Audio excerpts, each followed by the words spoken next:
We're going to see what happens. In the beginning, God spoke the world into existence.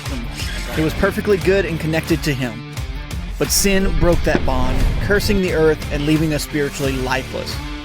Through the life, death, and resurrection of Jesus, that curse is broken. Now, by His grace through faith, we're called to abide in Him, living out His blessing in this beautiful yet broken world. Therefore, we will abide in Christ, abide outdoors. I got that on film too, buddy. Lord have mercy.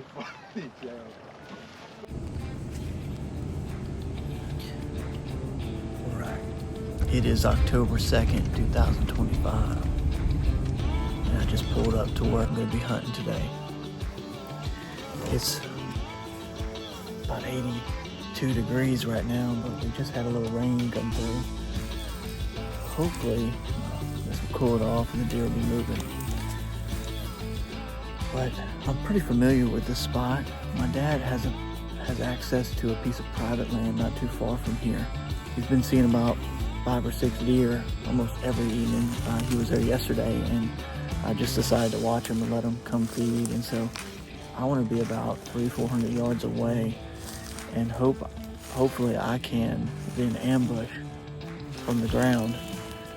I'm not really a ground hunter, not done that before, but we're gonna give it a try this evening and see what happens.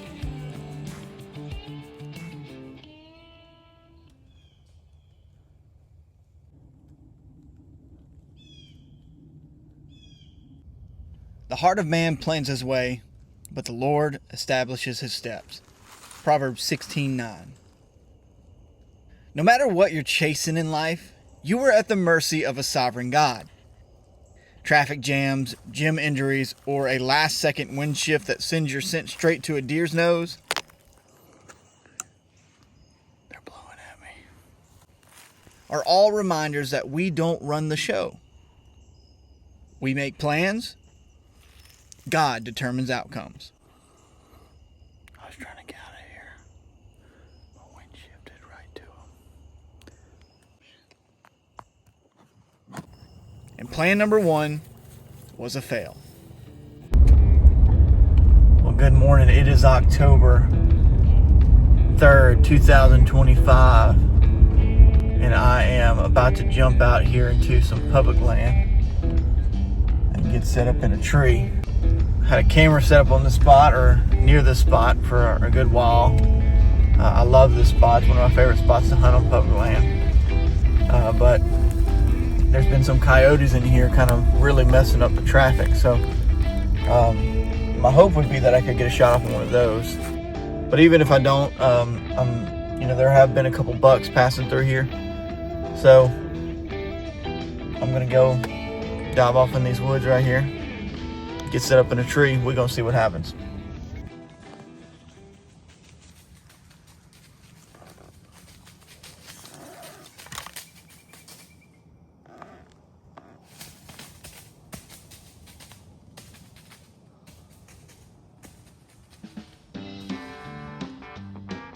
Whether you want to admit it or not, if you're a Christian hunter, you already believe in God's sovereignty more than you think. Why else would you be praying, Lord, just send me that big one today? And we've all done it because we all know who's really in control. If it was up to us, we'd smoke a giant every single sit. In the woods, things rarely go like they did in our head. We plan, prep, practice, and pray, and still walk out empty-handed more often than not. So whether the plan comes together or blows up in your face isn't ultimately about how good you are or how much you've practiced or how quiet you walked in. It's ultimately about God. He decides. And my plan to stick a coyote or a passing buck was another fail.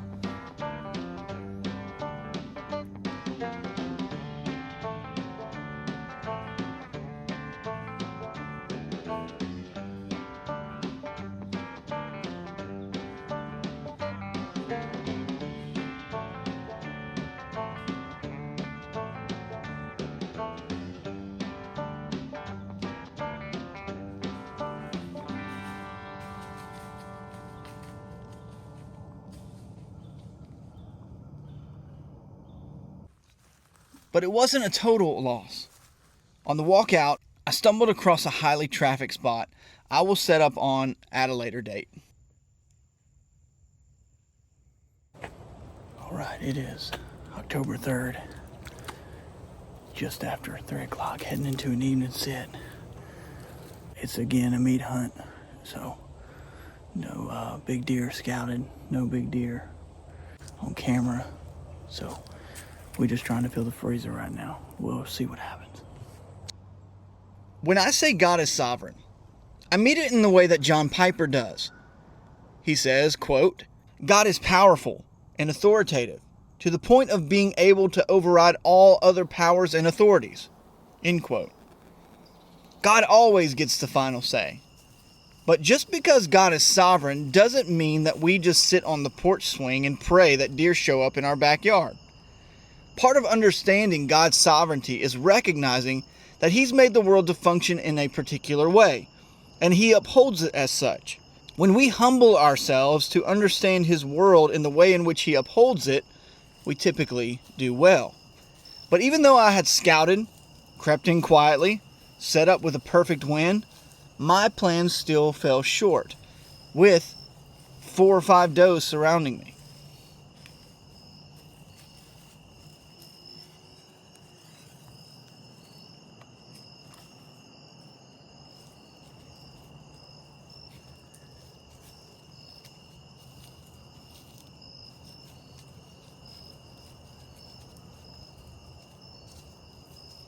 I just didn't have enough light to finish the deal. And here we are with another fail.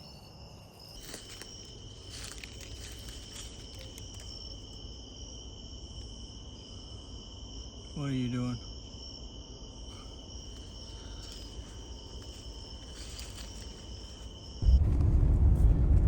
Well, good morning. It is October 10th, 2025.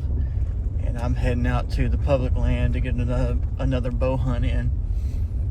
Cold front just rolled in. It's 58 this morning. Almost a 30-degree drop from yesterday. So, I've already seen 2 deer coming in here. And that's telling me that they're on their feet this morning. So I'm going to try to sneak in here real quiet, get into my spot, set up, and hopefully we can sling an arrow at one. So we'll see what happens. A week later, and I'm set up with the perfect wind where I'd happened upon all that traffic before. And my plan is the same. Shoot a coyote or something with antlers. And at first light, I get the opportunity to make that plan happen.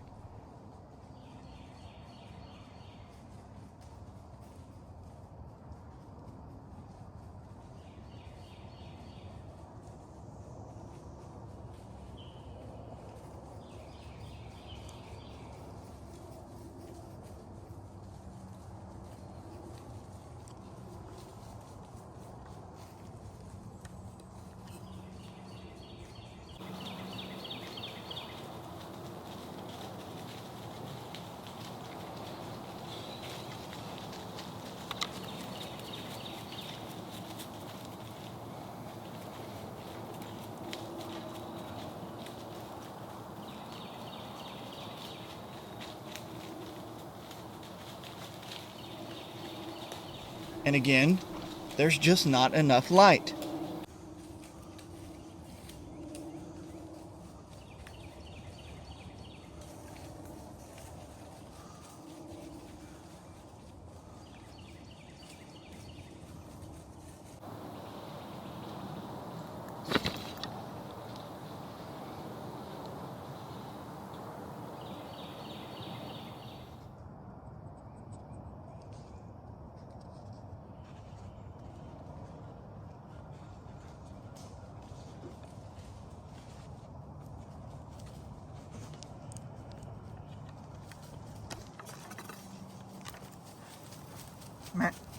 Not to mention, I flat out missed.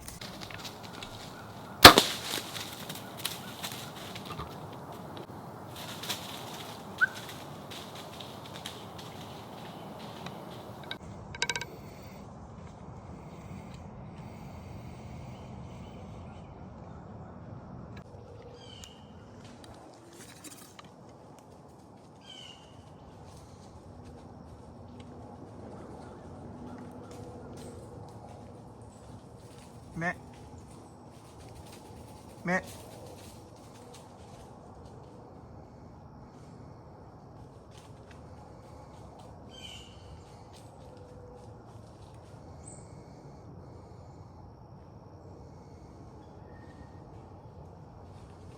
Man.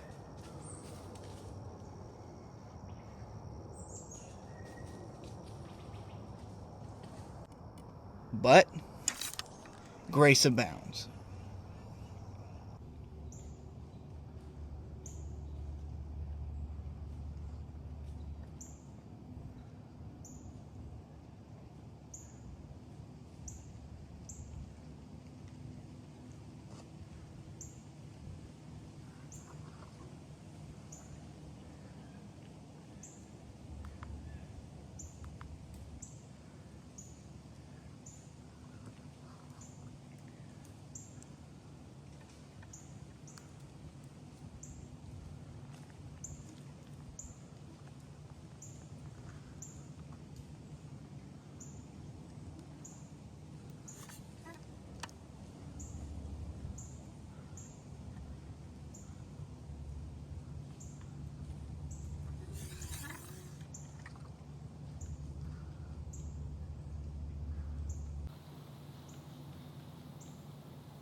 Matt.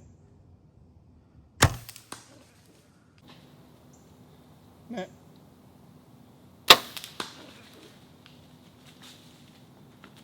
Well, I just shot a buck, and he's down about 40 yards from me. Wasn't very big, but I had coyotes running all around me this morning. There he is.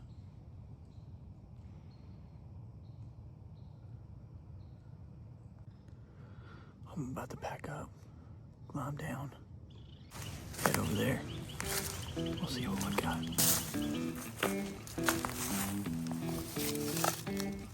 This is the coyote I shot at. At 37 yards, I'm not even going to deny how fortunate I am that this arrow stopped this deer dead in his tracks.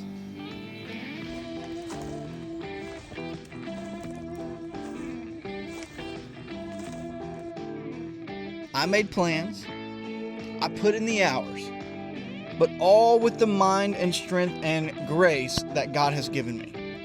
I'm fully convinced that God determined every step, and I'm abundantly grateful for this deer. Now it's time to drag this guy out of here. Pack up all my gear, get to the truck, and we're gonna clean him. Got another meat buck down. So, we see that man plans his way, but the Lord establishes his steps. So go and plan well. Go and hunt hard.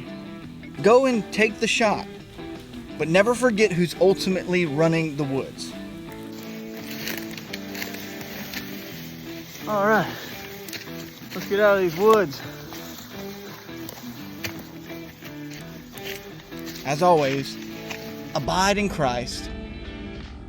Abide outdoors.